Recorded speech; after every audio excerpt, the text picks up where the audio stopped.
Nous avons notre invité, comme d'habitude, et Belé parmi Valanda Bisso se pose parfois la question pourquoi Kakaye à tout moment. Bon, de toutes les façons, tant on lancera l'invitation, il répond promptement à l'invitation. Bisso, docteur, bonsoir. Bonsoir, Papa Justin. Et Salimon Mikolo, je pense que 2 dimanches, c'est Badouki Bisso. Je ne sais pas. Qu'est-ce qui s'est passé parce que le problème est là qui Yanga il est présentateur de l'émission Boni Santé. Bon santé ça mon qui bien. Santé ça et ça. Ça va. Oui, ça va. Le professeur, le directeur, c'est un animal. C'est un animal. Bon, pour ne pas dire aussi les téléspectateurs. C'est drôle les choses. Mike, merci beaucoup pour la vidéo télévision. Voilà, Dr Sumbu Naye Togosa la décryptage et actualité. Sujet Togo débattre les lots, les amois et belé, mais Togo Kende, moi l'ombango. Togo Bandela na cité et à Kimpese Lobby, les lots à ville des Bangou. Docteur Place, il y a Porte Rouge, dans le monument Solution Joie Midi. Oh non, on les a sollicités.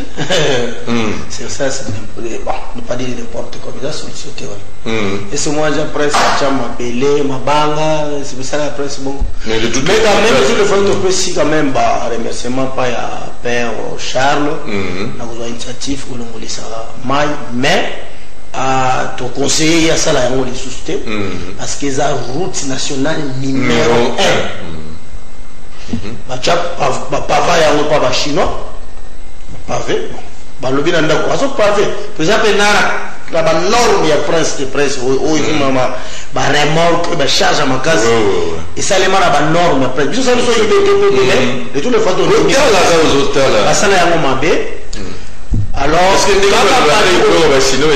comme ça que ça qui presse oyo que benga bango susu baya ko babaka à place au fo bana ko bebaka OK to ndimi bango ba pesi condition il fallait kozala na ba moyens financiers ne ba kordaje bango péage c'est là les informations ndenge là oui maintenant musala bayela pona ko bambaka presse zo kufa parce que on est maintenant un individu aluka ba pioche ba pelle c'est ça là sans ça mukete avec dans quelles conditions on bambaki place wana ben na mabanga ça mémoire moellon béton tout ça et donc mukote le grand problème est wana ya bijou wana fallait ko buka ko bongisa donc to betaki mboko pour la Père Charles et mon ici exemple de monter à malam tu conseille sous à ça la yangote prochainement à tika penza c'est là et kabwani pour qu'il apprendre à ma décider il y a trouver solution à rapidité sinon mais ça le Congo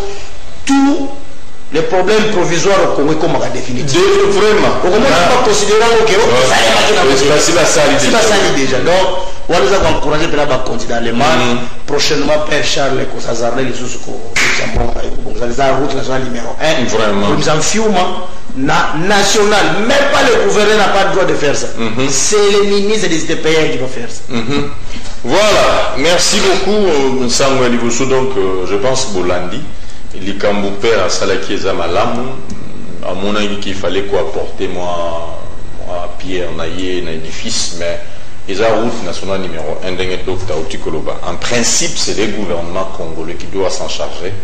Balinga qui bat la Batouba non parce que souvent c'est comme ça. C'est comme ça, oui, c'est comme ça. Batouba Koufa, tout comme nous croyons. Mais naïe Batouba Koufa parce qu'il y avait des vols là-bas, Batouba Petaki Bambongo, Balini, Domataki Batanso, certainement des Bomiga. Oui, exactement.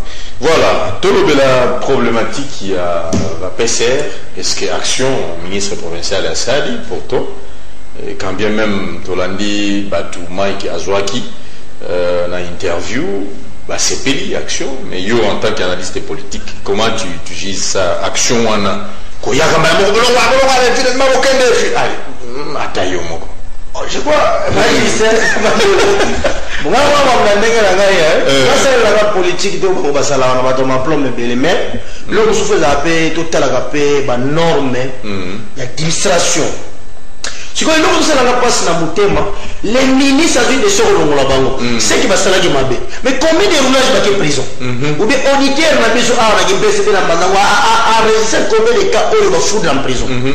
Parce que vous ne pouvez pas c'est que ça les mabe mutu ba kangami te mais deuxième likambo zo sala nga sous passe maintenant c'est le ministre on a des décisions pendant que la police ezana ba konti même sous ba fonction na besoin de toyer ba kapena ko tchango le sike ko kozala te mais ministre devait donner l'ordre et pas mon coordinateur par roulage encore au central je ne vais pas voir des roulages dans cela roulage mon conducteur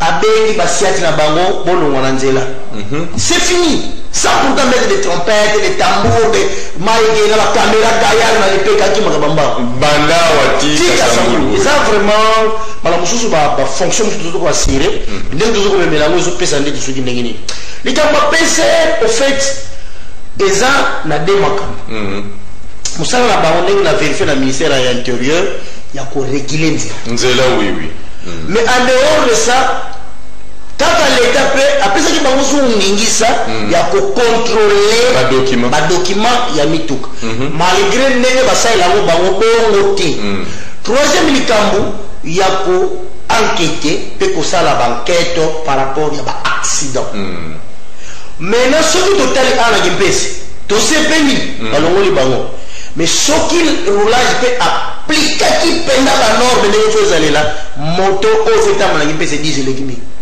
la norme au penda choses à la geno et là on a mis la zéro et what casque pas dit moto et les parce que tous les motos qui circulent ici il n'y a pas de documents officiels bah monsieur m'appelle ça bango c'est convocation il y a déjà expertise quelque chose qui ne répond même pas aux normes administratives il y a transport oh non la expertise oh non autorisation de Kingan ça n'a pas de sens mais bah roulage bah bango va organiser pour la insérer taxe moko de roulage on peut payer ça 500 000 francs par jour bana moto amona on est tracasserie nzoka eza pour le protéger parce que c'est là roulage va appliquer ndenge de la loi et lobby boko tambola na nzela de même ba camion na bini ko tambola maintenant on va roulage tant qu'on voyait que c'est taxe wana on va charge eza illégal donc au fait ndenge mita zo ki de dollars tout monde appenda tous les roulages va foutre bango en prison tangi bango pour la ba taxe illégale mais ba kangami te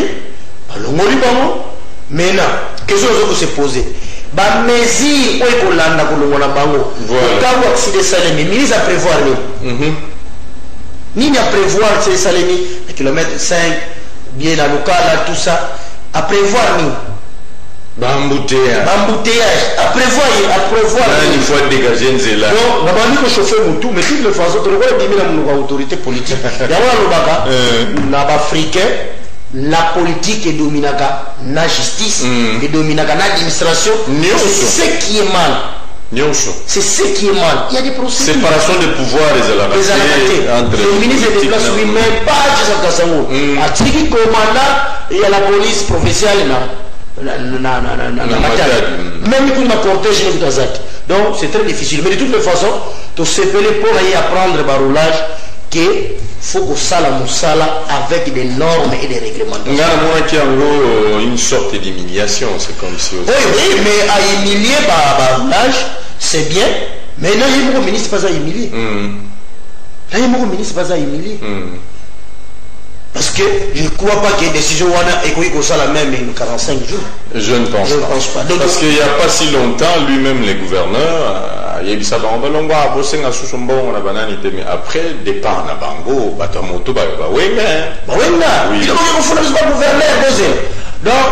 de toutes les façons, voyons voir, ce qui est en application, et bacha ba mesure d'accompagnement na makambo wana ikozala malambi parce que aujourd'hui maintenant qu'est-ce que pour clôturer yango tozo komona na parking moko et commis na ba service belé on faut persuader mbo même on dit ba benya seko ça on dit asben et je persuader mbo service de transport et je persuader mbo ba roulage donc tout kamoko ba taxe belé mais ba mbo nyonso wana et ko kene na trésor public c'est ça le problème. C'est ça le voilà. Si il y a Liboso Tolobé, donc d'abord on a Kimpese Awa, les Amakambuya, ici quand on a un porte rouge, puis déguerpissement là-bas. Voir en public, il y a roulage. Dès qu'on a vu ça, la régulation, il y a Nzela. Donc, tu as toqué de Mukena Kinshasa parce que bande ko belé rabeta ki maboko tant ba moni que moko ya ba opposant azui et Bonga Joseph Kabila s'est décidé il y a kotika tablier a tiki bâton de commandement depuis le 24 janvier le 24 pas de gouvernement bilan nini oko pesa na Félix Tshisekedi bilan za bien bilan za bien ali wa douana wa il a dit non bilan za bien c'est-à-dire tout est déjà compliqué dès au départ faut pas y avoir tout est déjà compliqué mais là on va te mettre qui m'a beaucoup de complications tout ça là qui va marcher pas départ à Kabila tout ça il va faire le monde pas départ à Kabila et c'est midi mais là Kabila accueilli format accueilli moudonioso aïe mais là 30 jours après qu'est-ce que ça l'appelle gouvernement parce que dans le problème il y a Liboso gouvernement de besoin, fait un gouvernement constitutionnel. C'est-à-dire, le président de la République a constaté la majorité naïe, ce qui est allé ou Isaac, a nommé un formateur. Donc, nommé formateur, banani, au passé, parti de mon côté, regroupement de mon côté, sur le plan juridique, où ils ont la majorité dans le Parlement. Exact. Baba quel est le FCC cache il a officialité il y a même pas de papier pour la association même va changer la majorité présidentielle comme une majorité démocratique il n'y a pas de document mais là c'est quoi on y a une majorité en fait ça la voté la constitution majorité FCC illégalement bah ni qu'on pose chef de l'État à la majorité mais quand on a première étape il y a dans le gouvernement constitutionnel où il y a cause à la maintenant le chef de l'État a nommé un formateur le formateur a constitué majorité a nommé premier ministre surtout que dans l'étape où on a la voie normale il y a constitution voilà mais là à la ligne on voit les choses dans un gouvernement politique oui il y a autre ligne dans un psycho c'est-à-dire président Kabila qui comme on a Félix Tshisekedi on a Soloni il va dégager premier ministre ça devient un gouvernement politique ouais. Là mais la constitution est de côté mais là dans aussi ça va créer un gouvernement politique il y a la constitution voilà ce qui va se passer pendant le moment où tellement gouvernement constitutionnel et qu'on fonctionne parce que Félix dans la majorité mais là plutôt qu'il y a un gouvernement politique ça va prendre du temps parce que on a la tractation il y a la diplomatie parce que selon la constitution l'esprit de la constitution intérieur diplomatie diplomatie ministère des affaires étrangères défense économie justice ceux qui n'ont pas sanité au mat au kit et ça va ministère présidentiel il faut baser la confiance dans le chef de l'État dans le gouvernement constitutionnel mais dans le gouvernement politique il y a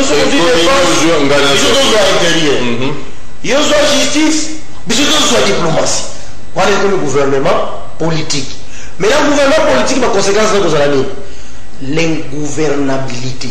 Exactement. C'est comme formule, il y a 1 plus 4. Voilà. Ministre, il y a la disparition, il y a état de droit. Parce qu'aujourd'hui, par exemple, moi je suis de l'FCC. Je suis dans le gouvernement, il y a président Félix. Par exemple, nous avons assumé la fonction, il y a ministre, il y a affaires étrangères. Président, non, j'appelle le président FCC. Qu'est-ce que tu me dis? Moi je n'ai pas là. C'est très compliqué. Très compliqué. Alors, c'est très difficile, mon son dire au là de ce président Félix, autre film, il a les sources. Bon, moi, c'est ça le mal. Moi, je vision, c'est ça le mal. Donc, pour qu'on ait le président Félix, parce que toujours qu'il est dans l'île, toujours qu'il est dans l'eau. Donc maintenant, il risque à ça la 4 mois le président Joseph Kabila à ça la et vous avez manqué avant à nommer parce que d'abord il faut il y a des députés au bas du Parlement ils seront invalidés parce que le dossier est dans la cour constitutionnelle tu me souviens beaucoup tu mets un député ça peut changer pour invalider tout ça prend du temps parce que maintenant parce qu'on étudie dossier on a dans la cour constitutionnelle et je peux s'appeler sous le président Félix. Il a pas comme ça même majorité. Quand on a la bateau là, on va sortir la proclamation de dossier. Je peux aussi les attendre pour faire gonfler majorité là. On a plus un facteur. Donc 100 jours peut cause la consommer, peut gouverner limité parce que la tractation sur le salaire. La tractation on a montré dans un ça position là. Deuxième chose peut président Félix avant la pause après bateau au Tchamakelele, voilà peut la banque prochainement. Tout ça ça prendra sur du temps. L'État il y a Martin Fayulu aussi de suite. Moïse Katumbi d'ailleurs il y a qui on va bandir pour annoncer ma makamona ibu ga ba ngole on a besoin de tout ça président pas que la précipitation parce que tant qu'on distribue tant qu'on kabola makamona pouvoir la bango et que elle est opposant à éliminer le code et comment on passe pour les places tout ça tout c'est la capongo. Les gens sont déçus à la maison. Non, ils sont pas. De toutes les façons, c'est ça la vérité. Et puis, la politique est dynamique, mais la politique n'est pas constante. Donc il faut changer la oui, constance, la politique est ça. La politique est dynamique, donc ça dit, nous devons la paix. Quand on a fait la caméra est bon, la caméra est telle mais tu as pas primature. Les primatures se peuvent s'arrêter. Ah! Pas fallu. Tu vas pas attaquer Félix. C'est ça la politique. Nous avons vu Pierre Louis, conseiller spécial de chef de l'État. En matière il n'y a pas de sécurité. Quoique, il est avec nous à la Mouka. Au lieu qu'on soit Francis Gado, au lieu de la fonction absolument qui n'a qu'à t'y aller pour président. Tu vois, la politique est déjà dynamique. Il se retrouve aujourd'hui. Non, la politique est très compliquée. La permanence de la politique n'existe pas. Tout peut changer, Aujourd'hui, le président Bézard, on l'appelle bon. En tout cas, FC, c'est la monnaie Ranabino.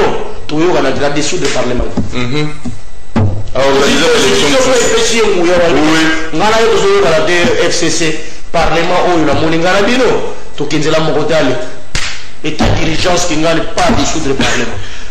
Donc, au lobby que vilain président Félix, c'est ça positif. Il y a 30 jours, il y a un pouvoir.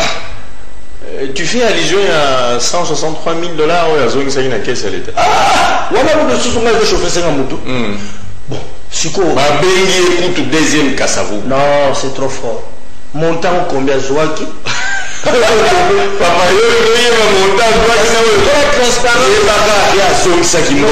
transparence, chef de l'État a bimé dans le trésor public 1 million. Mais traçabilité, on a dans du papier, on a montré traçabilité. On a la présidence. Parce que la personne qui retourne 163 000 $, la montagne pénale qu'on va dire. Combien? On appelle quand même qu'ils ont 2 millions. Na era Kolonga Kinshasa, Luanda, à consommer par exemple 100 000, Kolonga Luanda, Tig, Kenya, et ainsi de suite. Et puis, reste, mais tout le monde a vraiment que ça avance. Mais montant reçu n'est pas connu, on nous dit seulement qu'il y a bon.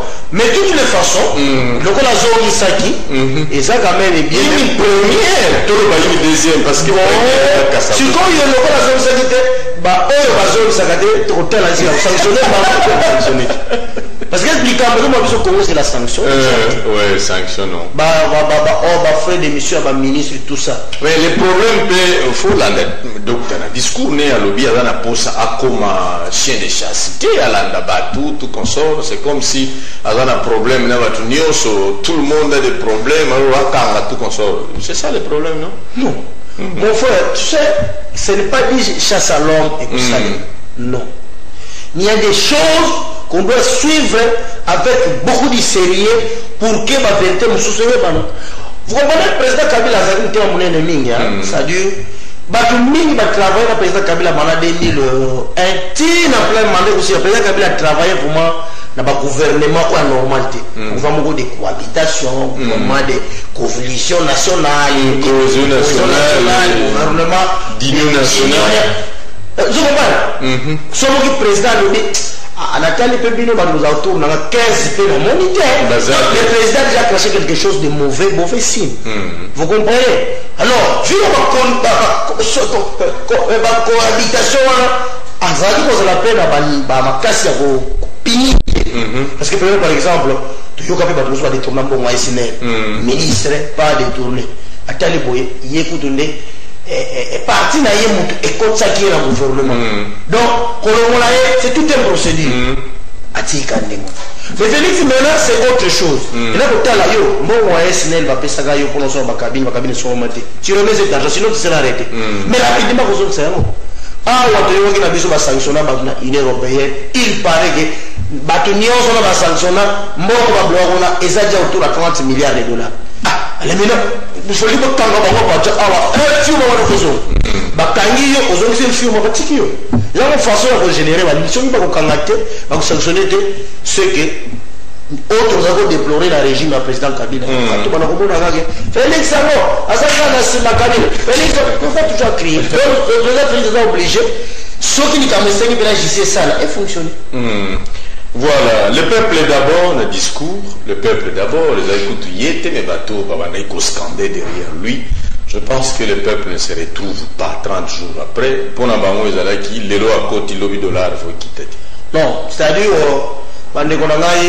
sur le plan économique, les économistes, ils ont un niveau haut aux alliés pour dollar qui t'a même là, je ne crois pas. Je ne crois pas parce que Mongo, en fait, ceux qui viennent nous ont côté, nous ont produit. Congo a produit des locaux, thé. Mais quel est le tchaka minéraux? Il fallait qu'on un mécanisme, mais ni minéraux ou thé que la gamme. Ils ont été exploiter. Vous le dites que bon, il y a un comptoir, ils ont un comptoir tel. Il n'y en a pas. Il n'y en a pas. Mon Dieu, il y a si vous avez un cuivre, il faut la zouango. Il faut dire, ah, on s'en cuivre, on a un bon hôtel. A deux ans, quel est le bon hôtel? À deux ans, tracteur, tout ça. Alors, personne, l'État nous minimum. Vous pouvez aller de l'autre côté. Avec papa. Cuivre déjà, ils ont cuivre moins $100 000. Mais la dépense, c'est comme ça. Na ko retirer na no $60 000, 30 000 ko chama wana ya moto kabul. Miyo li toujours ne lo check c'est il va accepter non. Donc de quoi toujours produire té. Pour nous stabiliser le dollar ça va passer. Bon si on veut stabiliser le dollar la rapidité nyoso, il faut tout s'incliner pour minele, tout travailler avec FMI, le Banque mondiale tout ça. Voilà to côté sous ya mo président Kabila longola mo parce que to côté sur ba nyongo bele ko ba so ba pesi bino 5 milliards. Ils peuvent récupérer même 50 milliards. Mais c'est ça. Nous 5 milliards, mais foutez-les dans le mythe, nous allons passer sur Nord Kivu, nous allons passer sur Tanganyika, ainsi de suite. Si tu veux savoir que bon, on a bien, on a déjà au besoin. Donc tout ça est bloqué en Afrique. Ce n'est pas seulement au Congo, mais Afrique. Donc, ceux qui sont économistes, on peut éviter l'économiste, on a formé, après ça, traçabilité, il y a un macroéconomique, il y a un système monétaire. Beaucoup de gens qui ont commis désespoir. Mais dans notre sens, nous allons sur la diplomatie, tu as dit que dollar est qui t'a négocié. Président Félix, soya au dollar à quoi au souka, soya au travail peut dire dans 100 000, dans 5 ans. C'est là que calcul on a salé là qui est, moins à quoi souk sa dollar dans 100 000. Maintenant, il y a beaucoup de sous confiance à travailler sous. À quoi commence sous 70 000. Mais à la ligne où voit les choses, dollar est comme 200 000, même dans 9 mois, dollar est comme 200 000. Parce que, au moment où il y a pas ligne en beaucoup, production salématé, il importe de salématé gauche à droite, dollar, il ne faut pas s'attendre sur ça. C'est le calcul dans cela qui, sur le plan économique. On a vraiment ma connaissance économique. Voilà. Rencontre Joseph Kabila Kabonge, Félix Tshisekedi, continuité ou bien solo Yanini. Bon, écoutez, c'est-à-dire, surtout qu'elle a un plan, il y a pays, État et nation, ils ont un normal, un chef de l'État a bimi. C'est ce qu'il dit, Azana même beaucoup, mais c'était, même chef de quartier. Rien du tout. Donc, il y a un belé, ils ont la remise et reprise à jour, Moko, Madame Moko, comprendre Makamoto. Tout ça, makelele awa na wa cité. Le ngaka ko opportunité comme la Kabila chef de Oka Félix, na ko na kinaki bakamoku na tali ba comptoir. Na cabinet so ba o ba na pa na so. Koti premier salon, deuxième place bato la réception za la kawana ba comptoir ezakuna ya o ba na teva so la sa awa, c'est diplomatie. Awa, c'est des kingali. Il faut tant il y a combien parce que le dossier belé à la présidence. C'est comme ça même là ceux qui faut réviser la constitution pas examiner comment on a 7 ans sommet. Comme ça une année à maîtrise 2 ans à maîtrise, c'est mieux. Makamboza la présidence. Moi, j'ai l'opportunité de appeler la nation pour regarder une lettre. J'ai vu et j'ai posé quelques questions à collaborateurs académiques. J'ai vu qu'il y a des sujets. Nous allons faire des recours de temps en temps par Kabila. Ça, c'est une obligation. Et ça va. Babylone commence à signer. Il faut bien maït. Papa, on signe. Nous avons dit ça en trave. Pour abréger c'est difficile. La politique ne se fait pas comme ça. Et là, vous ne savez pas signer. Bayaki est déjà président. Quand on se le dit. Bayaki est déjà. Après, dans le Kabila Sala qui est remise et reprise. Mais là, même n'a pas venu super moyen sur la ce qui peut être président Kabila, président qui est dans un problème de bébé. Pour le roaming, il a commencé à signer, c'est pas possible d'explication. Première chose. Deuxième chose, on a besoin de FCC, on a la présidence, il y a la plateforme dans le président Kabila. Maintenant, président, il va manger le Parlement. Il faut beaucoup de temps. Le Gola qui est en fonction, moyen à occuper responsabilité. Non, mais ça qui est, il y a un pensa. Dans le temps où Zalaki a géré, il gérait ça d'une manière indirectement. Parce que c'est que gérer la Zalaki. Mais jusqu'aujourd'hui, vous avez une personnalité morale, non? Non. C'est-à-dire, et là, on a fait de Tchaki dans le Congo, on a la partie, il y a 3-4 personnes autorité morale. Une autorité morale. Et c'est sur le plan des droits. La mboka où ils ont placé. C'est d'ailleurs dans la média ils ont la place. C'est la partie politique. Voilà. Oui, c'est ça qui est reconnu par la loi. Mais autorité morale. Ça n'a pas de sens. Surtout maintenant sur le plan juridique. Il y a un président de parti politique. On est béni pour autorité morale. Le secrétaire général peut déclarer qu'il y a sa président. C'est lui qui engage les partis. Il y a un petit cas qui autorité morale là. Et si on occupe la justice, non. Vous comprenez? Par exemple, les papiers mandisés. À ce président NDK. Mais si aujourd'hui commence toujours à autorité morale, le secrétaire général, il y a NDK il peut pour un cause présidence, il y a NDK, il dit bon voilà, le coup de autorité morale, donc autorité morale, les élèves, c'est-à-dire les élèves qui sont au Sabatoni. Il se fait que c'est par rapport à une compatibilité, il y a un service. C'est bien, mais loi il faut qu'on démissionne. Comment fonctionne là? Donc on a eu le président Félix. Il a démissionné. Voilà, bon, on a le président de la République, il a démissionné. Mais il est fait besoin de battre que non. Félix tient toujours autorité morale à l'IDPS. Cette histoire, les collègues, ceux qui sont dans la partie, dans la partie, tu vois ce qui devait se passer avec Kokonia cette histoire de autorité morale Kokonia voilà nous allons reconnaître que le soutien qui est président parce que d'ailleurs l'on vous fallu démission qu'est-ce qui va passe donc président Kabila il est le président il y a plateforme FCC ou MD la majorité des alors peut-être que Bango FCC il fallait y avoir Yango, afin qu'il y Félix, pour qu'il va dégager consensus sur nomination Premier ministre. Et je sais l'appréciation président Félix Attala, et ça compte la majorité. Parce qu'il y a un pouvoir de dissoudre le Parlement. Est-ce que pour nous, aux autres qui ont se proposer, un peu se prévaloir comme un peu Premier ministre? Et ça, c'est l'appréciation après même il y a le chef de l'État. Ce qui le président Félix et qui a moniqué, il faut travailler la président Kabila comme Premier ministre. Ce qui a moniqué, c'est normal. Parce que même parce qu'il y a déjà des voix, Tanguy, moi, même FCC a présenté président Kabila qui est comme Premier ministre. Mais le président Tshisekedi peut dire que non, ou bien moi-même que non. Avoir discrétionnaire. Donc ça va un problème pour tout. Il y a un accord à Saint-Sylvestre. Accord le dit que la opposition a limité au rassemblement de sa Premier ministre. Voilà. Rassemblement limité, je prends Tiba. Je prends Tiba. Vous comprenez? Donc, ce qui présente comme le Premier ministre, pouvoir discrétionnaire. C'est que le président Félix a lié à Lingui. Sinon, moi je prends Némi, mais je prends Béassi, mais je prends Matatampon.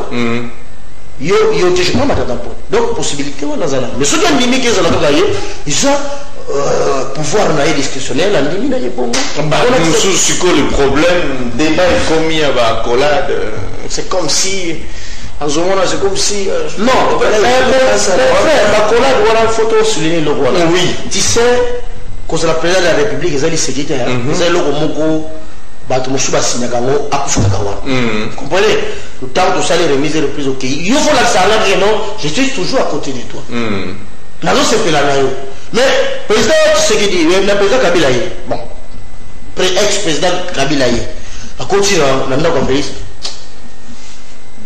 bonjour Kabila yo bongo nde okomo yambelanga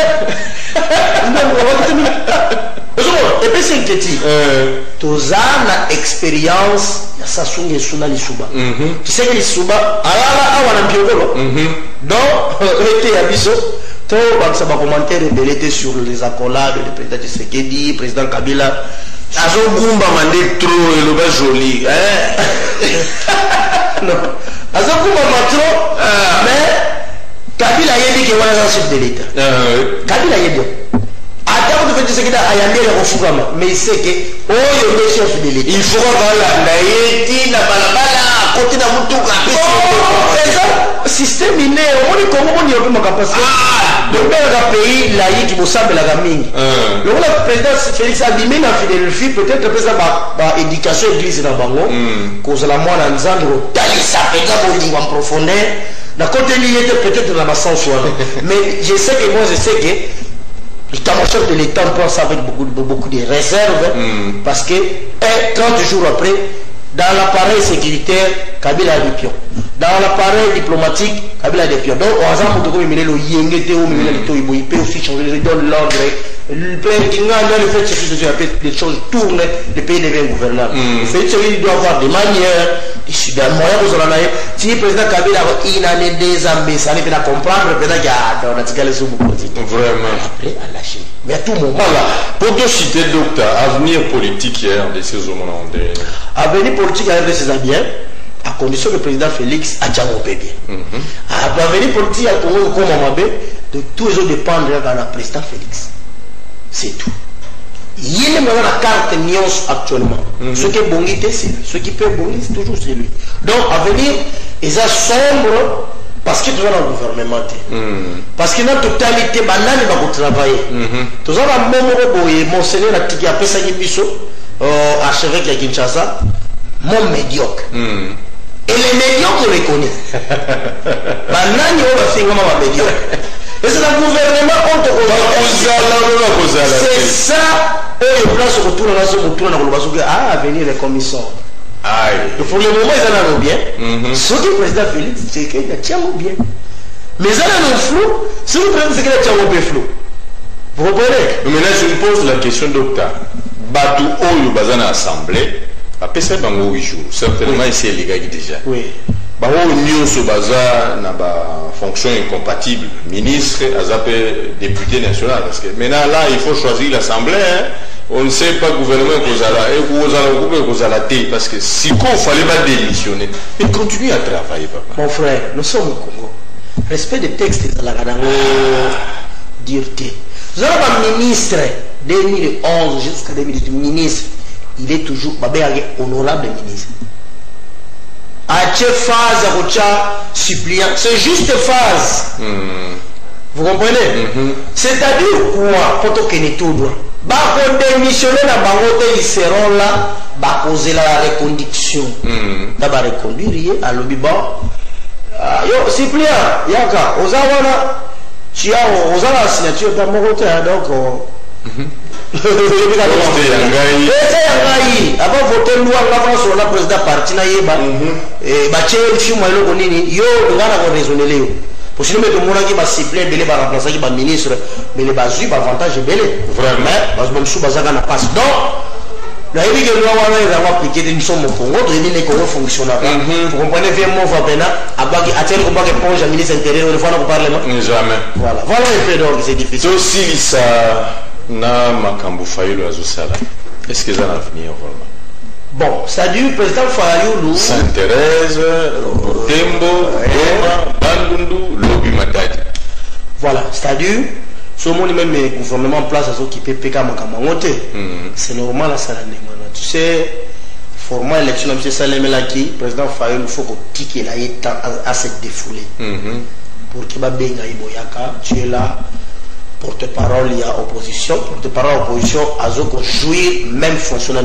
ministre oui mais ba tika yenano asala parce que to yebi ndenge élection ligelaki ozo sala ezabuma na avenir parce que ceux qui te connaissent à un moment pour l'idée de l'opposition, on prend directement Fayulu. C'est lui qui engage l'opposition. Vous comprenez? Donc, on va ça les années à venir. C'est comme ça que ça les met là. Et le président Félix qui nous a mis beaucoup de chapeaux pour la il y a la manifestation, tout. C'est comme ça l'état de droit. Comment il est devenu le chapeau? À respirer la gaz lacrymogène. Ça y est,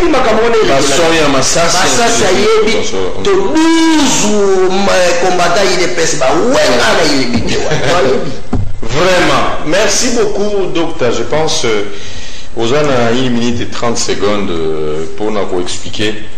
Mingi batata ikizonanga Kikongo voilà batata papa mwana tu ya mishia mudia ntete mtajiste bozula lomba ketufuti to masikiti sadamu yiko muswalo tutbagi dia mudia vuvo porte ki a rouge va la parking va zero kelenzila nganga nzandu wa kusigiri matari kantu tufyomo nembe tumwene dio dia mudia mote kantu dambi tuveni be longe kwa tata mpelo katubida mbogo zali una yonzila mfiuma vyanzifu di salama et puis kaisalama na bura ko prince matadi ke dijelo ke non prince salama na bura donc l'état una yembongo tutura ka presso kwa l'état kakubika fulukira mpasa ke sosi bivo bivonza kudabda kada tu yambidi dia ka ye muda muntu juste dia muda ba pulusu bubatala ka mamanzila butufiri di betu mwele ataka ministre dia moti trakaseri kingali tusakazi bwabu bakatudi chamezi d'accompagnement katudi en place katumwele bon kiba kapia ni mosca hizi ni katuveroza endinga kwa tata koma na mapulusi ke utukatudi la barulage ba 11 fidezo bitatura bushitotala mediaka mvula kwa sibasala eske mvula si afona bovoka futu kifanya sada ya salu isiza futu kama ni moko kwa katudi yakeli tamona mera mundu fo bakidi nsemba sasa ile mdambika sidi hakika batala mbele kwa mapulusu mawoso biuvutu kidigi vava emvutu mbe beno kalisoza muzinzi bwetu siya tukatuki vana mbe tumwele sikala sifada kukinsaza mutamundu fete sekiri 30 jours ifueni kanti gouvernement makasala menzi tutatala mbe mama mpimpi kamera vovo ekanda wansi baboke constitution pilaka lombele nanga boko badiacha ajamona maintenant c'est aspect politique bantu bangwa politique lo bokala bena makolofunu ba ubeta mbona ngabasala kama mwizani batula gouvernement ya baseke moma tuna mu constitution parce que tuna mulana kadi formulana constitution nga mudamundu fete sey kafti noma nkuluntu mukusosela banani bafuki sala ya ngabo tutakwenda enkutu bantu FCC bateleke amela madaka mfunu mbona société yaka que informateur baganda tutakuproposa beto c'est que c'est-à-dire impasi za beto kibuka kabuku bansaka tu vingi la gaga dans 30 jours diara ici dieto nous faisons ça 60 jours ngato gouvernement si avaika mais watu pe mkamundu pedaka didi kiwele eto mwone bera mfumanchi wele kwa Felix ngaka futi vidu swa taponi kijaro mzone fimba tumwele mfumu kanzi agena kimaganza kagena kiduki agena ki chef de quartier agena ki dimfi territoire mabuku ya mabuku mankana bakala kuna momuda no mamuda mundu Felix ka futi bokila kabila kabaka nkiesa eya isine chirwa sana donc muntu watambula nyamamula ya mila yani mamamula ya mila yani siba tuna application ngiki ba tuna application kiwa yabo donc ba foti mona yani fioti bia bilumu dans un premier temps muna mudia ko kiesi sa kon kiesi mais tout à l'heure pede kama muntu kabila yani watungulu kimfumu gya plateforme FCC c'est-à-dire bantu bawonso bakele kundambu ya yani bakile sala yani bantumbili yani kumini mfumu ya ba bwabu busiri kinako majorité widi kwa bawo yena italomba bafidela kasantu entre mutamundu Felix et mutamundu Kabila ba dégager consensus parce que ba